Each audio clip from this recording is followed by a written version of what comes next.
ನಿಮ್ಗಂತೂ ಮೊಟ್ಟೆ ಬಿರಿಯಾನಿ ತಿಂದು ತಿಂದು ಬೋರ್ ಆಗಿದ್ರೆ ಈ ರೀತಿಯಾಗಿ ಮಾಡ್ಕೊಂಡು ತಿನ್ನಿ, ತುಂಬಾ ರುಚಿಯಾಗಿರುತ್ತೆ. ಅಂದ್ರೆ ನಾವಂತೂ ಯಾವತ್ತೂ ತಿಂದೇ ಇರ್ಲಿಲ್ಲ ಈ ಟೇಸ್ಟ್, ಅಷ್ಟು ರುಚಿಯಾಗಿತ್ತು. ನೀವಂತೂ ಈ ಟೇಸ್ಟ್ ಮಾಡ್ಕೊಂಡು ತಿಂದ್ರೆ ನೀವಂತೂ ಪದೇ ಪದೇ ಇದೇ ಟೇಸ್ಟ್ ಎಲ್ಲ ತಿಂತಾ ಇರ್ತೀರಾ. ಮೊಟ್ಟೆ ಅಂತೂ ಬೆಣ್ಣೆ ರೀತಿ ಕರ್ಗೋಗ್ತಾ ಇತ್ತು, ಅಷ್ಟು ರುಚಿಯಾಗಿತ್ತು ಮಾತ್ರ. ನೀವು ಕೂಡ ಟ್ರೈ ಮಾಡಿ ನೋಡೋಣ ಯಾವ ರೀತಿ ಮಾಡೋದು ಅಂತ ತೋರಿಸ್ತೀನಿ ಬನ್ನಿ. ಒಂದು ಪಾತ್ರೆ ತಗೊಂಡು ಎಣ್ಣೆ ಕೈದಿಕ್ಕಿಟ್ಟು ಜೊತೆಗೆ ಅದಕ್ಕೆ ಸ್ಪೈಸಸ್ ಆಡ್ ಮಾಡ್ಕೋತಾ ಇದ್ದೀನಿ. ಚಕ್ಕೆ, ಲವಂಗ, ಏಲಕ್ಕಿ, ಸ್ವಲ್ಪ ಇದು ಸೋಂಪು ಕಾಳನ್ನ ಹಾಕೊಂಡು ಫ್ರೈ ಆದ್ಮೇಲೆ ಚಟಪಟ ಅಂತ ಸಿಡಿದ್ಮೇಲೆ ನಾನು ಈರುಳ್ಳಿನ ಹಾಕೋತಾ ಇದ್ದೀನಿ. ಈರುಳ್ಳಿ 2-3 ಈರುಳ್ಳಿ ಹಾಕೋತಾ ಇದ್ದೀನಿ. ಚಿಕ್ಕದಾದ್ರೆ 3, ದಪ್ಪ ದಪ್ಪ ಆದ್ರೆ 2 ಈರುಳ್ಳಿ ಹಾಕೊಂಡ್ರೆ ಸಾಕಾಗುತ್ತೆ. ಇಷ್ಟು ಈರುಳ್ಳಿ ಹಾಕೊಂಡು ಚೆನ್ನಾಗಿ ಫ್ರೈ ಮಾಡ್ಕೋಬೇಕು. ಅಂದ್ರೆ ತುಂಬಾ ಟೇಸ್ಟ್ ಆಗಿರುತ್ತೆ, ರುಚಿಯಾಗಿರುತ್ತೆ ಮಾತ್ರ. ಈಗ ಈರುಳ್ಳಿ ಚೆನ್ನಾಗಿ ಏನಂತಂದ್ರೆ ಕಲರ್ ಬರೋವರೆಗೂ ಫ್ರೈ ಮಾಡ್ಕೋಬೇಕು. ಈರುಳ್ಳಿ ಸೀದೀರಾ ಫ್ರೈ ಮಾಡ್ಕೊಳ್ಳಿ ನೀಟಾಗಿ. ಫ್ರೈ ಮಾಡ್ಕೊಂಡಾದ್ಮೇಲೆ ನಾವು ಸೊಪ್ಪುಗಳನ್ನೆಲ್ಲ ಬರುತ್ತಲ್ಲ ಅವನ್ನೆಲ್ಲ ರುಬ್ಬೋದಿಕ್ಕೆ ಹಾಕೋದಿಕ್ಕಿಂತನೂ ನಾವು ಈ ರೀತಿಯಾಗಿ ಫ್ರೈ ಅಂದ್ರೆ ಹಚ್ಚಿ ಫ್ರೈ ಮಾಡೋದಿಕ್ಕೆ ಹಾಕ್ಬೇಕು, ಅವಾಗೇ ರುಚಿ ಕೊಡುತ್ತೆ. ಯಾವ ಸೊಪ್ಪನ್ನ ಹಾಕ್ಬೇಕು ಅಂತ ತೋರಿಸ್ತೀನಿ ನೋಡಿ. ನಾನು ಫಸ್ಟ್ ಒಂದು ನಮ್ಮ ಕೈನಲ್ಲಿ ಒಂದು ಇಡಿ ಆಗೋಷ್ಟು ನಾನು ಮೆಂತ್ಯ ಸೊಪ್ಪನ್ನ ಹಚ್ಚಿ ಹಾಕೊಳ್ತಾ ಇದ್ದೀನಿ.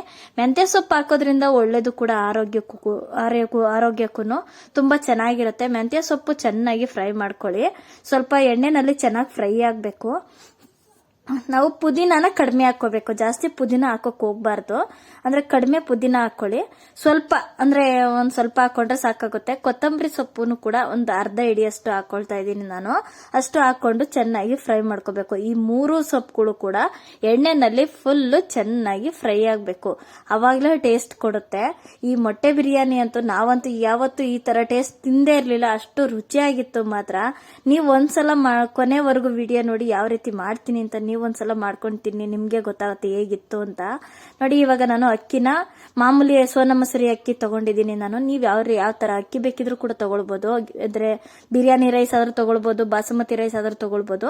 ನೋಡಿ ಇವಾಗ ನಾನು ಅಕ್ಕಿನ ತೊಳೆದು ಇಟ್ಕೊಂಡ್ಬಿಡ್ತೀನಿ ಫಸ್ಟೇನೆ.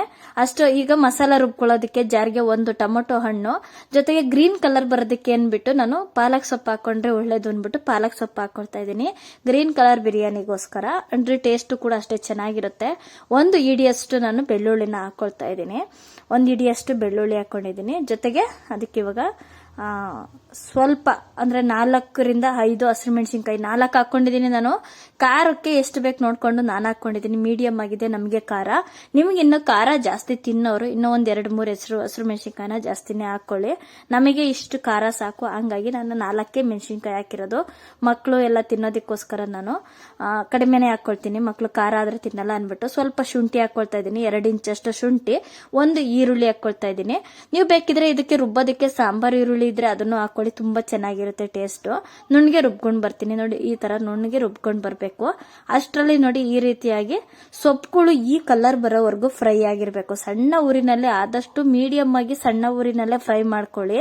ನೀವು ದಪ್ಪ ಉರಿ ಇಟ್ಕೊಂಡು ಸೀಸಕ್ ಹೋಗ್ಬಾರ್ದು. ಸೊಪ್ಪುಗಳನ್ನ ಸೀದೋಗ್ಬಿಟ್ರೆ ಅಂದ್ರೆ ಟೇಸ್ಟ್ ಚೇಂಜ್ ಆಗೋಗುತ್ತೆ. ಹಂಗಾಗಿ ನೀವು ನೀಟಾಗಿ ಫ್ರೈ ಮಾಡ್ಕೊಂಡ್ರೆ ಈ ರೀತಿಯಾಗಿ ಫ್ರೈ ಆದ್ಮೇಲೆ ಇದಕ್ಕೆ ನಾವು ರುಬ್ಬಿರೋ ಮಸಾಲಾನ ಆಡ್ ಮಾಡ್ಕೋತಾ ಇದ್ದೀನಿ ನೋಡಿ. ಇದು ರುಬ್ಕೊಂಡಿದ್ನೆಲ್ಲ ಸ್ವಲ್ಪ ನೀರ್ ಹಾಕೊಂಡೆ ರುಬ್ಕೊಳ್ಬೇಕು. ರುಬ್ಕೊಂಡಾದ್ಮೇಲೆ ನೋಡಿ ರುಬ್ಬಿರೋ ಮಸಾಲಾನ ಈ ಫ್ರೈ ಆಗಿತ್ತಲ್ಲ ಈ ಸೊಪ್ಪು ಈರುಳ್ಳಿ ಎಲ್ಲ ಅದ್ರಲ್ಲಿ ಹಾಕೊಂಡು ಫ್ರೈ ಮಾಡ್ಕೊಬೇಕು. ಚೆನ್ನಾಗಿ ಎಣ್ಣೆ ಬಿಡೋ ತನಕ ಫ್ರೈ ಆಗ್ಬೇಕು ನೋಡಿ. ಜಾರ್ಗೂ ಸ್ವಲ್ಪ ನೀರ್ ಹಾಕೊಂಡ್ಬಿಡ್ಬೇಕು. ಮಸಾಲದು ರುಬ್ಬಿರೋ ಅಂತ ಜಾರ್ ಇರುತ್ತಲ್ಲ ಅದಕ್ಕೂ ಸ್ವಲ್ಪ ನೀರ್ ಹಾಕೊಳ್ತೀನಿ, ಜಾಸ್ತಿ ಬೇಡ. ನೀರ್ ಹಾಕೊಂಡು ಅಂದ್ರೆ ಸ್ವಲ್ಪ ತಿರುಗಿಸ್ಬಿಟ್ಟು ಅದ್ರಲ್ಲಿ ಹಾಕೊಂಡ್ಬಿಟ್ಟು ರುಚಿಗೆ ತಕ್ಕಷ್ಟು ಉಪ್ಪನ್ನ ಹಾಕೊಳ್ತಾ ಇದ್ದೀನಿ. ನಾನು ಹೇಳದ್ನಲ್ವಾ, ಅನ್ನ ಏನಿಲ್ಲ ಅಂದ್ರೂ 5-6 ಜನಕ್ಕೆ ಆಗೋವಷ್ಟು ಅನ್ನನ ರೈಸ್ ಮಾಡ್ಕೋತಾ ಇರೋದು ನಾನು. ಜಾಸ್ತಿನೇ ಮಾಡ್ತಾ ಇದ್ದೀನಿ. ನೀವು ಕಡಿಮೆ ಮಾಡೋರು ಏನ್ ಮಾಡ್ಬೇಕು ಅಂತಂದ್ರೆ ಇದರಲ್ಲಿ ನಾನು ಎಷ್ಟು ಹಾಕಿರ್ತೀನೋ ಐಟಮ್ ಎಲ್ಲ ಅದರಲ್ಲಿ ಅರ್ಧ ಮಾಡ್ಕೊಂಡು ಹಾಕೊಳ್ಬಹುದು, ಕಡಿಮೆ ಮಾಡ್ಕೊಳ್ಬಹುದು. ನೋಡಿ ಉಪ್ಪು ರುಚಿಗೆ ತಕ್ಕಷ್ಟು ಉಪ್ಪನ್ನ ಹಾಕ್ಬಿಟ್ಟು ಚೆನ್ನಾಗಿ ಫ್ರೈ ಮಾಡ್ಕೋಬೇಕು. ನೋಡಿ ಸ್ವಲ್ಪ 1-2-3 ನಿಮಿಷದಷ್ಟು ನಾವೀಗ ಹಸಿ ವಾಸನೆ ಹೋಗ್ಬೇಕು. ಈ ಮಸಾಲೆ ಎಲ್ಲ ರುಬ್ಬಿ ಹಾಕಿದ್ದೀನಲ್ಲ ಅದೆಲ್ಲ ಹಸಿ ವಾಸನೆ ಹೋಗ್ಬೇಕು. ಉಪ್ಪೆಲ್ಲ ಹಾಕಿರ್ತೀನಲ್ಲ, ಖಾರ ಎಲ್ಲ ಚೆನ್ನಾಗಿ ಸ್ವಲ್ಪ ಇದಾಗ ತನಕ ಫ್ರೈ ಮಾಡ್ಕೋಬೇಕು, ಇಡಬೇಕು. ನೋಡಿ ಅಕ್ಕಿನ ತೊಳೆದು ನೆನೆಯಕ್ಕೆ ಬಿಟ್ಟಿದ್ದೀನಿ. ಈ ರೀತಿಯಾಗಿ ಈ ತರ ಅಕ್ಕಿನ ತೊಳ್ಕೊಂಡು ಇಟ್ಕೊಳ್ಬೇಕು. ಅಷ್ಟರಲ್ಲಿ ನಾವು ಮಸಾಲ ನೋಡಿ ಎಣ್ಣೆ ಬಿಡೋ ತನಕ ಸ್ವಲ್ಪ ಫ್ರೈ ಆಗೈತೆ ನೋಡಿ. ಹೀಗೆ ಫ್ರೈ ಆದ್ಮೇಲೆ ಒಂದ್ಸಲ ಚೆನ್ನಾಗಿ ತಿರುಗಿಸ್ಕೊಂಡ್ಬಿಟ್ಟು ಇದಕ್ಕಿನ್ನ ನಾವಿನ್ನ ಮಸಾಲೆಗಳನ್ನ ಆ್ಯಡ್ ಮಾಡ್ಕೋಬೇಕು. ಇವಾಗ ಏನೇನು ಹಾಕ್ತೀನಿ ಅಂತ ಒಂದ್ಸಲ ತೋರಿಸ್ತೀನಿ ನೋಡಿ. ಏನೇನು ಐಟಮ್, ಏನೇನು ಮಸಾಲೆಗಳನ್ನ, ಇಂಗ್ರೀಡಿಯೆಂಟ್ಸ್ನೆಲ್ಲ ಹಾಕ್ತೀನಿ ಅಂತ ಹೇಳಿ. ಅಂದರೆ ತುಂಬ ಸಿಂಪಲ್ ಆಗಿರುತ್ತೆ, ಈಸಿ ಆಗಿರುತ್ತೆ ಈ ರೆಸಿಪಿ ಮಾತ್ರ. ಒಂದ್ಸಲ ಕೊನೆವರೆಗೂ ವಿಡಿಯೋ ನೋಡ್ಕೊಳ್ಳಿ. ನೋಡಿ, ಇವಾಗ ಅರಿಶಿನ ಪುಡಿ ಒಂದು 1/4 ಸ್ಪೂನಷ್ಟು ಹಾಕೊಳ್ತಾ ಇದ್ದೀನಿ. ಅದಕ್ಕೆ ಇವಾಗ ನಾನು ಅದಾದಮೇಲೆ ಒಂದು ಸ್ವಲ್ಪ ಬಿರಿಯಾನಿ ಮಸಾಲ ಪೌಡರ್ನ ಆ್ಯಡ್ ಮಾಡ್ಕೊತಾ ಇದ್ದೀನಿ. 2 ಸ್ಪೂನಷ್ಟು ಬಿರಿಯಾನಿ ಮಸಾಲ ಪೌಡರು, ಜೊತೆಗೆ 1 ಸ್ಪೂನಷ್ಟು ಧನಿಯಾ ಪೌಡರ್ನ ಹಾಕೊಳ್ತಾ ಇದ್ದೀನಿ. ಇಷ್ಟೇ ಮಸಾಲಗಳು, ಏನು ಓವರ್ ಮಸಾಲೆ ಏನು ಬೇಡ. ಓವರ್ ಆಗೆಲ್ಲ ಜಾಸ್ತಿ ಮಸಾಲಗಳನ್ನೆಲ್ಲ ಹಾಕೊಳ್ಬಾರ್ದು. ತುಂಬಾ ಸಿಂಪಲ್ ಆಗಿರುತ್ತೆ. ಇದೇ ಮಸಾಲಗಳನ್ನೆಲ್ಲ ಹಾಕೊಂಡು ಮಾಡ್ಕೊಳ್ಳಿ, ತುಂಬಾ ರುಚಿಯಾಗಿರುತ್ತೆ ಮಾತ್ರ ಈ ಟೇಸ್ಟ್ ಅಂತೂ. ಒಂದು ಮೇನ್ ಏನಪ್ಪಾ ಅಂದ್ರೆ ಇನ್ನೊಂದು ಇಂಗ್ರೀಡಿಯೆಂಟ್ ಸೇರಿಸ್ಕೊಂಡ್ಬಿಡ್ಬೇಕು. ಇದಕ್ಕೆ 1/2 ಕಪ್ಪಷ್ಟು ಮೊಸರನ್ನ ಹಾಕೊಂಡ್ಬಿಟ್ರಂತೂ ಟೇಸ್ಟ್ ಅಂತೂ ಸಖತ್ತಾಗಿರುತ್ತೆ. ಟೇಸ್ಟ್ ಮಾತ್ರ ನೀವು ಒಂದ್ಸಲ ಹಾಕೊಳ್ಳಿ. ಮೊಸರು ಹಾಕಿದ್ರೇನೆ ಟೇಸ್ಟ್ ಚೆನ್ನಾಗಿ ಬರುತ್ತೆ. ಒಬ್ಬೊಬ್ರಿಗೆ ಇಷ್ಟ ಇಲ್ಲ ಅನ್ನೋರು ಬೇಡ, ಸ್ಕಿಪ್ ಮಾಡ್ಕೊಳ್ಳಿ. ಈ ಜಾಗದಲ್ಲಿ ಸ್ವಲ್ಪ ನಿಂಬೆಹಣ್ಣು ರಸ ಬರುತ್ತಲ್ಲ, ನಿಂಬೆಹಣ್ಣು ರಸನೇ ಹಾಕೊಂಡ್ಬಿಡಿ. ಅವಾಗ ಅಂದ್ರೆ ಈ ತರ ಮೊಸರು ಹಾಕಿದ್ರೂ ಇನ್ನ ಟೇಸ್ಟ್ ಚೆನ್ನಾಗಿರುತ್ತೆ. ಮೊಸರು ಕೆಲವೊಬ್ರು ಎಷ್ಟೊಂದು ಜನಕ್ಕೆ ಇಷ್ಟ ಆಗಲ್ಲ ಮೊಸರು ಅಂತೂ, ಅವಾಗ ನಿಂಬೆಹಣ್ಣು ರಸ ಹಾಕೊಂಡ್ರೆ ಸಾಕಾಗ್ಬಿಡುತ್ತೆ. ಅದು ಅಲ್ಲಿಗೆ ಸ್ವಲ್ಪ ಸರಿ ಹೋಗುತ್ತೆ. ಅವಾಗ ಆ ತರ ಮಾಡ್ಕೊಂಡು ಈಗ ನಾವು ಫುಲ್ಲು ಎಣ್ಣೆ ಬಿಡೋವರೆಗೂ ಕೂಡ ಬೇಯಿಸ್ಕೊಳ್ಬೇಕು. ನೋಡ್ತಾ ಇದ್ದೀರಲ್ಲ, ನೀಟಾಗಿ ಎಣ್ಣೆ ಬಿಡಬೇಕು. ನೋಡಿ, ಸುತ್ತಲೂ ಎಣ್ಣೆ ನೋಡಿ ಎಷ್ಟು ಚೆನ್ನಾಗಿ ಎಣ್ಣೆ ಬಿಟ್ಟಿದೆ. ಎಲ್ಲ ಹಸಿ ಸ್ಮೆಲ್ ಹೋಗೋ ತನಕ ಸ್ವಲ್ಪ ಈ ಸ್ಪೈಸಸ್ ಎಲ್ಲ ಆ್ಯಡ್ ಮಾಡಿರ್ತೀವಲ್ಲ, ಎಲ್ಲ ಪೌಡರ್ಗಳನ್ನೆಲ್ಲ ಹಾಕಿದ್ದಾದ್ಮೇಲೆ ಒಂದ್ಸಲ ಚೆನ್ನಾಗಿ ಬೇಯಿಸ್ಕೊಳ್ಬೇಕು. ಆವಾಗ್ಲೇನೆ ಟೇಸ್ಟ್. ನೋಡ್ತಾ ಇದ್ರಲ್ಲ, ಅಕ್ಕಿನ ತೊಳೆದಿಟ್ಟಿರೋ ಅಕ್ಕಿನ ನಾನು ಇವಾಗ ಸೇರಿಸ್ಕೊತಾ ಇದ್ದೀನಿ. ತೊಳೆದು ನೆನೆಯಕ್ಕೆ ಇಟ್ಕೊಂಡ್ಬಿಟ್ರೆ ತುಂಬಾ ಚೆನ್ನಾಗಿರುತ್ತೆ. ನಾನು ಏನಿಲ್ಲ ಆದ್ರೂ ಒಂದು ಮೀಡಿಯಂ ಚಿಕ್ಕ ಗ್ಲಾಸಲ್ಲಿ 4.5 ಗ್ಲಾಸ್ ಅಷ್ಟು ಅಕ್ಕಿನ ತಗೊಂಡಿದ್ದೀನಿ. ನಾನು 4.5 ಗ್ಲಾಸ್ ಅಕ್ಕಿಗೆ ನಾನು ಒಂದು 6.5-7 ಲೋಟ ಗ್ಲಾಸ್ ಅಷ್ಟು ನೀರನ್ನ ಸೇರಿಸ್ಕೊಳ್ತೀನಿ. ನಾವು ಅಷ್ಟು ಹಾಕೊಂಡ್ರೆ ಸಾಕಾಗುತ್ತೆ. 6.5 ಗ್ಲಾಸ್ ಸಾಕು. 6.5 ಗ್ಲಾಸ್ ಅಷ್ಟು ನೀರು ಹಾಕೊಳ್ತಾ ಇದ್ದೀನಿ. ಯಾಕಪ್ಪ ಅಂತಂದ್ರೆ ನೀರು ಕಡಿಮೆನೆ ಸಮ ಹಾಕಬೇಕು. ಆದ್ರೆ ನಾನು ಏನಕ್ಕೆ ಕಡಿಮೆ ಹಾಕೊಳ್ತಾ ಇದ್ದೀನಿ ಅಂದ್ರೆ ಅಕ್ಕಿನ ಫಸ್ಟೇ ತೊಳೆದು ನೆನೆಯಕ್ಕೆ ಬಿಟ್ಟಿದ್ದೆ. ಹಂಗಾಗಿ ಅಕ್ಕಿಗೆ ಕಡಿಮೆ ನೀರನ್ನ ಹಾಕೊಳ್ತಾ ಇದ್ದೀನಿ. ಜಾಸ್ತಿ ಹಾಕೊಂಡ್ಬಿಟ್ರೆ ಅನ್ನ ಮುದ್ದೆ ಆಗೋಗ್ಬಿಡುತ್ತೆ. ಅನ್ನ ಸ್ವಲ್ಪ ಬಿಡಿ ಬಿಡಿಯಾಗಿ ಒಂದ್ ಸ್ವಲ್ಪ ಅನ್ನ ಸ್ಮೂತ್ ಆಗಿ ಅನ್ನ ಇರಬೇಕು, ಅವಾಗಲೇ ಚೆನ್ನಾಗಿರೋದು. ಅಕ್ಕಿ ನೆನೆಸಿ ಇಟ್ಟಿರ್ತೀವಲ್ಲ, ಹಂಗಾಗಿ ಅನ್ನ ಮಾತ್ರ ಸ್ಮೂತ್ ಆಗಿ ಬರುತ್ತೆ. ನಾನು ಫಸ್ಟೇ ನೀರು ಕೂಡ ಬಿಸಿ ನೀರನ್ನೇ ಕಾಯಕ್ಕೆ ಇಟ್ಕೊಂಡಿದ್ದೆ. ಬೇಗ ಕೂಡ ಆಗುತ್ತೆ, ಬೇಗ ಕುದಿ ಕೂಡ ಬರುತ್ತೆ. ಹಂಗಾಗಿ ನೀವು ನೋಡ್ಕೊಂಡು ನೀರನ್ನ ಹಾಕೊಬೇಕಾಗುತ್ತೆ. ಯಾಕಂದ್ರೆ ನೀರನ್ನ ಜಾಸ್ತಿ, ಅಕ್ಕಿನೇನು ನೀವು ನೆನೆಸಿ ಇಡ್ಲಿಲ್ಲ ಅಂತ ಅಂದ್ರೆ ಏನೋ ಇಷ್ಟು ನಾವು ಅಂದ್ರೆ ಕಡಿಮೆ ನೀರೇನು ಹಾಕೋ ಅವಶ್ಯಕತೆ ಇರಲ್ಲ. ಸಮ ನೀರೇ ಹಾಕೊಂಡ್ರೆ ಸಾಕಾಗೋಗುತ್ತೆ. ನಾನು ಅಕ್ಕಿನ ಫಸ್ಟೇ ತೊಳೆದು ನೆನೆಯಕ್ಕೆ ಬಿಟ್ಟಿರೋದ್ರಿಂದ ಅಕ್ಕಿ ಕೂಡ ಆಲ್ರೆಡಿ ಅಲ್ಲೇ ನೆಂದಿರುತ್ತೆ. ಜಾಸ್ತಿ ತಿರುಗಿಸೋದು ಬೇಡ. ತಿರುಗಿಸ್ಬಿಟ್ರೆ ಜಾಸ್ತಿ ತಿರುಗಿಸ್ತಾ ಇದ್ರೆ ಅಕ್ಕಿ ಕೂಡ ಅಂದ್ರೆ ಕಟ್ಟಾಗೋಗುತ್ತೆ.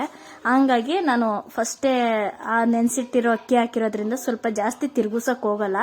ಅಕ್ಕಿ ಹಾಕ್ಬಿಟ್ಟು ಸ್ವಲ್ಪ ಅಂದ್ರೆ ಬಿಸಿ ನೀರ್ನು ಹಾಕಿರ್ತೀನಲ್ಲ, ಬೇಗ ಕುದಿ ಬಂದ್ಬಿಡುತ್ತೆ. ಬಿಸಿ ನೀರ್ನ ಹಾಕೊಂಡ್ಬಿಟ್ರೆ ಒಳ್ಳೇದು. ಯಾಕಪ್ಪ ಅಂದ್ರೆ ಅಕ್ಕಿನೂ ಆಲ್ರೆಡಿ ಅಲ್ಲೇ ನೆಂದಿರುತ್ತೆ. ಹಂಗಾಗಿ ನಾವು ತಣ್ಣೀರ್ ಹಾಕೋದಕ್ಕಿಂತ ಬಿಸಿ ನೀರು ಹಾಕೊಂಡ್ರೇನೆ ಒಳ್ಳೇದು ಅನ್ಸುತ್ತೆ.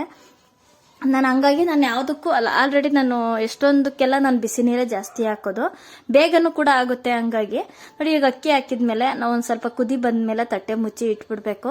ಒಂದು 5-10 ನಿಮಿಷ ಬೇಕು. ಅಕ್ಕಿ ಏನಪ್ಪಾ ಅಂತಂದ್ರೆ ನೀರು ಆಲ್ರೆಡಿ ಸ್ವಲ್ಪ ನೀರು ಕಡಿಮೆ ಆಗ್ಬೇಕು. ಜಾಸ್ತಿ ನೀರೆಲ್ಲ ಕುದ್ದು ಸ್ವಲ್ಪ ಕಡಿಮೆ ಆಗಿ ಸ್ವಲ್ಪ ಹಿಂಗೆ ಅಕ್ಕಿ ಟೈಪ್ ಆಗುತ್ತೆ. ಅಲ್ಲಿವರೆಗೂ ನಾವು ಈ ತರ ಇಡಬೇಕು. ನೋಡಿ, ಈ ತರ ಆಗ್ಬೇಕು. ಅಕ್ಕಿಗೆ ಸ್ವಲ್ಪ ನೀರಿರ್ಬೇಕು, ಇನ್ನೊಂದು 1/4 ಭಾಗಕ್ಕಿಂತ ಕಡಿಮೆನೇ ಇರಬೇಕು. ಅಷ್ಟು ನೀರು ಆಗೋವರೆಗೂ ಕೂಡ ಚೆನ್ನಾಗಿ ಈ ತರ ಬೇಯಿಸ್ಕೊಳ್ಬೇಕು. ಅಷ್ಟು ಬೇಗನೆ ಆಗೋಗ್ಬಿಡುತ್ತೆ. ನೋಡಿ, ಆಲೆ ಅರ್ಧಕ್ಕಿಂತ ಜಾಸ್ತಿನೇ ಅಕ್ಕಿ ಕೂಡ ಆಲೆ ಬೆಂದಿದೆ.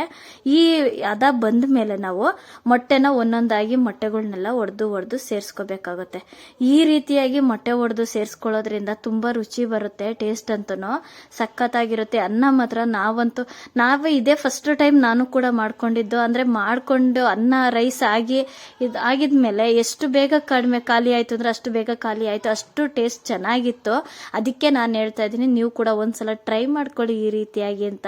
ಯಾಕಪ್ಪ ಅಂದ್ರೆ ಮೊಟ್ಟೆನ ಈ ರೀತಿ ನಾವು ಒಡೆದು ಡೈರೆಕ್ಟ್ ಬಿಟ್ಕೊಳ್ಳೋದ್ರಿಂದ ಅವಾಗ ರೈಸ್ಗೆಲ್ಲ ಸ್ವಲ್ಪ ಹಬ್ಬೆನಲ್ಲೂ ಕೂಡ ಮೊಟ್ಟೆ ಬೆಂದಿರುತ್ತೆ. ಜೊತೆಗೆ ರೈಸ್ಗೆಲ್ಲ ಸ್ವಲ್ಪ ಮೊಟ್ಟೆ ಅಂಶ ಎಲ್ಲ ಇಳ್ಕೊಂಬಿಟ್ಟಿರುತ್ತೆ. ಹಂಗಾಗಿ ತುಂಬಾ ಚೆನ್ನಾಗಿರುತ್ತೆ. ಯಾಕಂದ್ರೆ ನಾವು ಫಸ್ಟ್ ಮಾಮೂಲಿ ಮೊಟ್ಟೆ ಎಗ್ ರೈಸ್ ಮಾಡೋದು ಏನಪ್ಪಾ ಅಂದ್ರೆ ಉಂಡೆ ಮೊಟ್ಟೆ ಬೇಯಿಸಿರೋ ಮೊಟ್ಟೆ ಹಾಕ್ತಿವಿ, ತಿರುಗಿಸ್ತೀವಿ. ಅದೇನು ಅಷ್ಟು ಸರಾಂಶ ಬಿಟ್ಕೊಂಡಿರಲ್ಲ ಮೊಟ್ಟೆ ಆ ರೈಸ್ ರೈಸ್ಗೆಲ್ಲ. ಈ ಥರ ಮೊಟ್ಟೆ ಅಂದರೆ ಈಗ ಒಡೆದು ಹಾಕೋದ್ರಿಂದ ಅನ್ನದ ಮೇಲೆ ಹಾಕಿರ್ತೀವಲ್ಲ, ಅದು ಹಬೆನಲ್ಲೇ ಬೇಯುತ್ತಲ್ವಾ, ಹಂಗಾಗಿ ಚೆನ್ನಾಗಿ ಎಲ್ಲ ಅಕ್ಕಿಗೆಲ್ಲ ರಸ ಅಂದರೆ ಮೊಟ್ಟೆದು ಅಂಶ ಎಲ್ಲ ಇಳ್ಕೊಂಡಿರುತ್ತೆ. ಅಂದರೆ ಸ್ಮೆಲ್ಲು ಟೇಸ್ಟ್ ಎಲ್ಲ ಚೆನ್ನಾಗಿ ಬರುತ್ತೆ. ಸ್ವಲ್ಪ ಉಪ್ಪು ಖಾರದ ಪುಡಿನ ಮೇಲೆ ಹಾಕ್ಕೊಳ್ಬೇಕಾಗತ್ತೆ. ಯಾಕಪ್ಪ ಅಂದರೆ ಮೊಟ್ಟೆಗೂ ಸ್ವಲ್ಪ ಉಪ್ಪು ಖಾರದ ಪುಡಿ ಇರಬೇಕಲ್ಲ, ಮೇಲೆ ಹಾಕಿರ್ತೀವಲ್ಲ, ರೈಸ್ಗೆ ಹಾಕಿರ್ತೀವಿ ಮೊಟ್ಟೆಗೆ ಇರಲ್ವಲ್ಲ ಅಂದ್ಬಿಟ್ಟು ಆ ಥರ ಹಾಕ್ಕೋಬೇಕು. ಮತ್ತು ಒಂದು ವೆಯ್ಟ್ ಇರೋ ಅಂಥದ್ದನ್ನ ಇಟ್ಟು ನಾನು ದಬ್ರಿನಲ್ಲಿ ನೀರು ಇಟ್ಟಿದ್ದೀನಿ. ಜೊತೆಗೆ ಕೆಳಗಡೆ ಒಂದು ಹೆಂಚು ಕೂಡ ಇಟ್ಟು ಹಬ್ಬೆನಲ್ಲಿ ಒಂದು 20 ನಿಮಿಷ ಬಿಟ್ಟಿದ್ದೆ ನಾನು. ಆದಮೇಲೆ ಮೊಟ್ಟೆ ಬೆಂದಿದೆ ನೋಡಿ, ಕರೆಕ್ಟಾಗಿ ಚೆನ್ನಾಗಿ ಬೆಂದಿತ್ತು, ಸೂಪರಾಗಿತ್ತು ಟೇಸ್ಟ್ ಮಾತ್ರ. ಮೊಟ್ಟೆ ಅಂತೂ ಹೆಂಗೆ ಅಂದರೆ ಬೆಣ್ಣೆ ಟೈಪಲ್ಲಿ ಇತ್ತು, ಎಷ್ಟು ಬಾಯಿಗಿಟ್ರೆ ಕರ್ಗೋಗ್ತಾ ಇತ್ತು, ಅಷ್ಟು ಚೆನ್ನಾಗಿತ್ತು ವೈಟು ಎಲ್ಲ.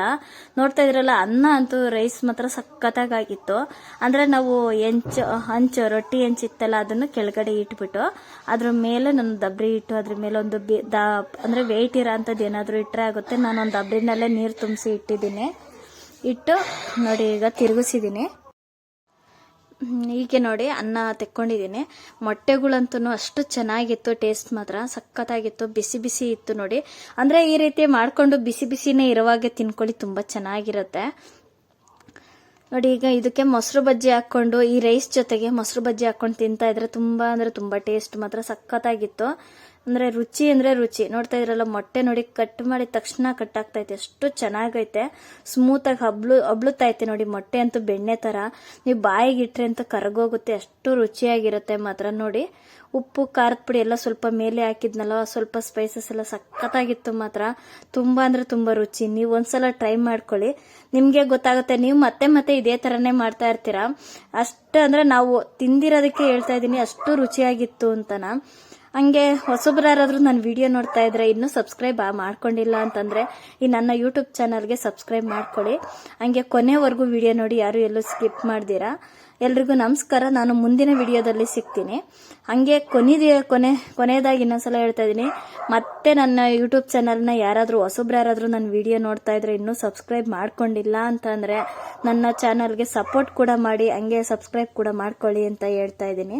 ಹಂಗೆ ನೋಡಿ, ನನ್ನ ಮಗಳೂ ಕೂಡ ತಿಂತಾ ಇದ್ಲು, ಅವ್ರಿಗೂ ಕೂಡ ತುಂಬ ಇಷ್ಟ ಆಯಿತು. ಮಕ್ಳಿಗಂತೂ ಎಲ್ರಿಗೂ ತುಂಬ ಇಷ್ಟ ಆಗುತ್ತೆ ಮಾತ್ರ, ತುಂಬ ರುಚಿಯಾಗಿತ್ತು ಮಾತ್ರ. ಮಕ್ಕಳಂತೂ ಖುಷಿಯಿಂದ ಇಷ್ಟಪಟ್ಟು ಕೂಡ ತಿಂತಾರೆ. ಈ ರೀತಿಯಾಗಿ ನೀವು ಮಾಡಿಕೊಟ್ರೆ ಮಾತ್ರ ತುಂಬ ರುಚಿಯಾಗಿರುತ್ತೆ. ಎಲ್ರಿಗೂ ನಮಸ್ಕಾರ. ನಾನು ಮುಂದಿನ ವಿಡಿಯೋದಲ್ಲಿ ಸಿಗ್ತೀನಿ.